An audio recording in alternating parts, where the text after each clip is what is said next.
I would highly recommend all those young people out there who are listening, like, you want to get a jump on life, get the hell out of bed in the morning. You know, as I've got older, I've got up earlier and earlier. Now that's partly because you don't need as much sleep, but it's also partly because I've got more and more disciplined. Like, get up early in the morning and get your things done. Man, learn to get up at 6 in the morning and you'll be one deadly creature, especially if you can get to work. You'll have half your damn day done by the time other people haul their sorry asses out of bed. And so that's a massive, massive advantage. Get your sleep cycle organized so you get up in the morning. Learn how to do it. No excuses. I'm too tired in the morning. I don't like mornings. Who cares? That's not relevant. It's like, discipline yourself so you can manage it. Schedule your meals, because that's a good disciplinary routine. And then learn to use a calendar, like Google Calendar. Most of you, many of you out there, do not use a calendar. Okay, a calendar is not a prison, and it's not a tyrant, not if you use it properly.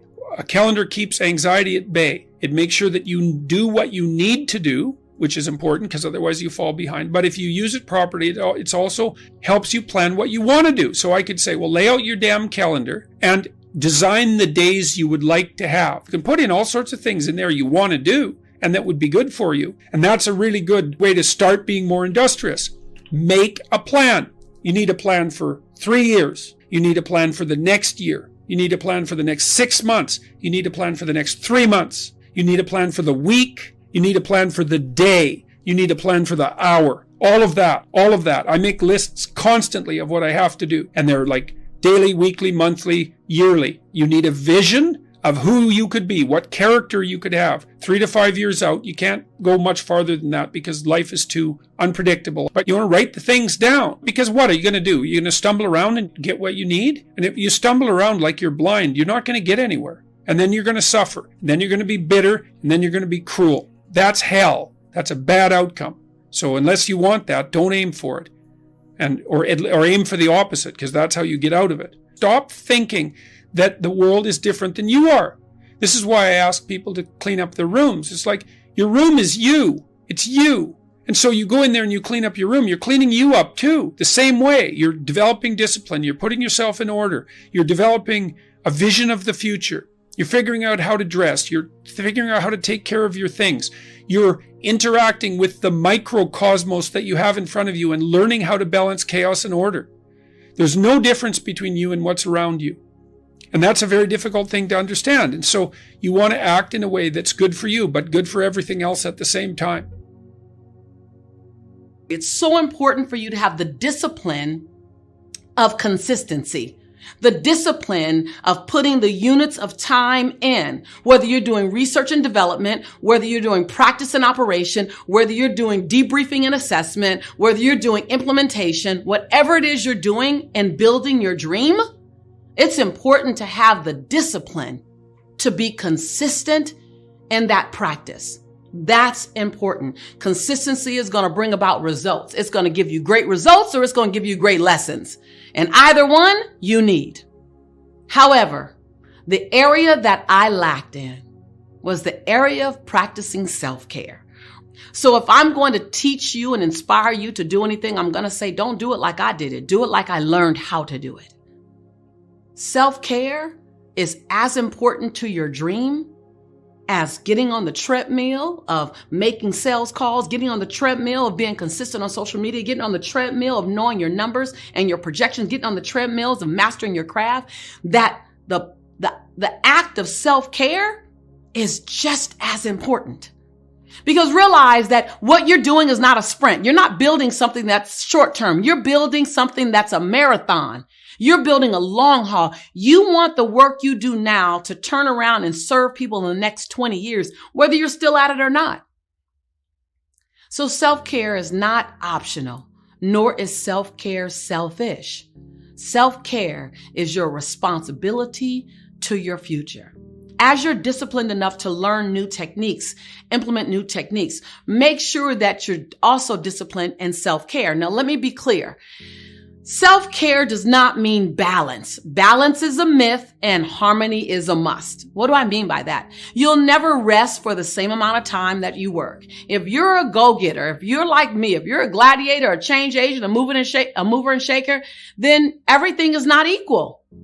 But you can learn how to get what you need out of the time that you put into self-care. Self-care is the act of restoring your soul, restoring your cells, restoring your energy. Self-care is not necessarily a practice of something doing. Self-care is also the practice of being present to your family, being present to your friends, taking time out for casual conversations, allowing yourself to do things that just allow your brain to rest, giving your body a thank you, whether that is laying out in the sun or whether it's just spending some quality time with a family member, on the phone, on Zoom, or face to face.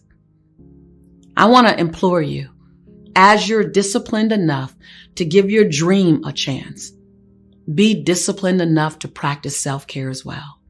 Because self-care allows your body to be the instrument to get you all the way to the dream and beyond. The Marines have a saying, everybody wants to go to heaven, but nobody wants to die. And that's just real. At the center of bringing any dream into fruition is self-discipline. Something as simple as food and eating. It's not about your body as much as it is about your mind. It's getting command of your mind to be able to choose actions that are in your own best interest. Every day we are choosing shit that's not in our own best interest. Self-discipline is the center of all material success. You cannot win the war against the world if you can't win the war against your own mind. I believe that self-discipline is the definition of self-love. That when you say that you love yourself, that means that you have behavior towards yourself that is loving. It's like you say to yourself, hey man, look, I know you want to eat that pizza and it'll be really good, but I can't let you eat that, man, because if you eat that pizza, you're going to feel like shit, and I love you too much to let you eat that. And I think the word discipline has kind of gotten a bad name. We think about it in terms of punishment. I'm not talking about discipline in that way. I'm talking about discipline.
in the sense that you forego immediate pleasure for the exchange of long-term self-respect. Self-love is, hey, look, I know you got a test on Monday, and I know you really want to go out with your friends. It's Saturday night, you want to go out, but if you fail that test, you're not going to feel good about yourself. I love you too much to let you go out tonight. Self-discipline is self-love. If you want to be happy, you have to love yourself, which means you have to discipline your behavior. The road to sustained happiness is through disciplining your behavior. It's all these small things, these small disciplines. Why do you make your bed in the morning time? When I was in the military, I never forgot. I was like, why are we folding our shirt up this way? Why? Why am I making these hospital corners 45 degrees and then folding my bed back 6 inches, the size of $1? Why am I doing this? All these small things that we do in life are building your mind up for discipline. Every morning I wake up, I believe in winning the battle against yourself. People say, why do you say that? Because there's a lot of things you can control. When you wake up, I talk about making your bed. Make your bed. Make sure your house is clean. Make sure you get your breakfast. Make sure you shower, shave. Whatever you're doing, control that. Don't hit the snooze button. All these things are very important. That's been told a lot of times. Why don't you hit the snooze button? Because you wake up already failing. You're already behind the power curve. So what happens when you hit the snooze button? You may not make your bed. You may not do your hair the way you want it. You may not pick the right clothes out in the morning time. And I go back to this real quick. Remember how you had a job interview for a job? We've had several of them in our lives. What did you do the night before that job, weeks before the job interview, when you knew you had it? You prepared you had a bowl out for your oatmeal, your cereal, whatever you had in the morning time. Your coffee cup was out. Your clothes were laid out. You studied, you rehearsed, you were ready. You brought your best self. You were going to war with yourself because you wanted that interviewer to see your best self. You won. You got the job. After a few months in that job, you look around. I got the job. Start to back off. The clothes aren't out. You're not ready. You're hitting the snooze button. You don't get up on time anymore. You realize that you can still have this job and not be your best self. The interview you is gone. Your job is gone. You have your job, but the interview you is gone. So winning the battle in the morning time is just that. It's that you wake up in the morning time and you own all this stuff, because once you leave your house, the world then gets at you. And that's why I believe in not getting up in the morning time and checking your phone immediately. Everybody does that. They get up, the first thing they do is grab their phone, look at the phone. Maybe bad news on there. So how's your day start off? I don't go to the gym. I don't make my bed. You're caught up now on that phone. That's how your day starts. You lost control. So once you win that battle in the morning time, then once you go out, now you've won. You go outside your house, you may lose your job. You may have a bad hit, but you won something. So you're going into battle having already won something. Having already won. So then if you hit the snooze button, you go out, you just defeated already. You're behind the power curve. Now you've won something. You feel better about yourself. So now you're able to take these hits along the way. Discipline, it does start with waking up early. It really does. But that is just the beginning. And I always say that discipline is the root of all good qualities. But you have to absolutely apply it to things outside of just waking up early. It's everything. It's working out every day, making yourself stronger and faster and more flexible and healthier. Discipline is eating the right foods to fuel your system.